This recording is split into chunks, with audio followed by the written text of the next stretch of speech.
So, hello guys! Balik na naman ako dito ngayon sa area para i-check yung mga alaga ko kung kumpleto pa rin ba. Baka kasi merong masamang elemento na lumapit sa kanila. Okay pa?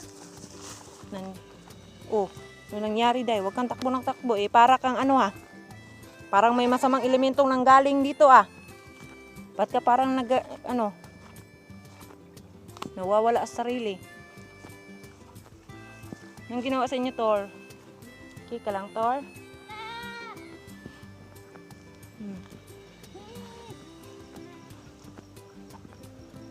Hi, tangkad ko.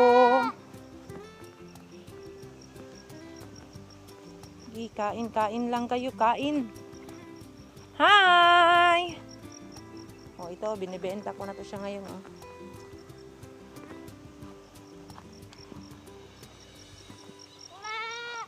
So, ayan. Count tayo, ha. 1, 2, 3, 4, 5, 6, 7, 8, 9, 10, 11, 12, 13, 14. Okay, kompleto sila, guys. 14.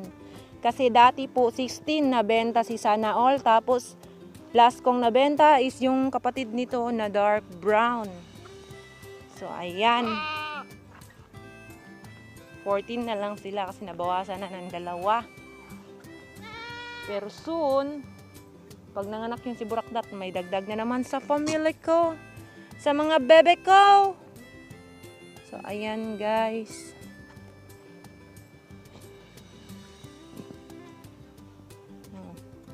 Nangyari sa'yo, Day? Parang gulat na gulat ka. So, ayan guys. Dapat bisitahin talaga natin yung mga alaga natin. Para ma-sure natin na safe sila. Hindi ba sila sumabay kung saan? Ganyan, baka mabali ba? Hello, Tommy ko! Tommy ko! Magkapatid yung dalawa na yan, si Tommy at saka si Brock. At ito yung malambing kong si Toro. Toro Pogi. Ang ganda ng sungay po, di ba? Laki. Ang laki ng sungay ng Toro ko. So, ayan lang guys. Hanggang dito na lang. Kasi chinek ko lang po talaga sila if okay yung mga alaga ko, yung mga anak-anakins ko. So, thank you so much guys. Sana hindi kayo magsawa sa panonood ng aking mga videos. Isang mapagpalang araw sa inyo dyan. God bless sa lahat ng mga nanonood. Thank you so much. Bye-bye.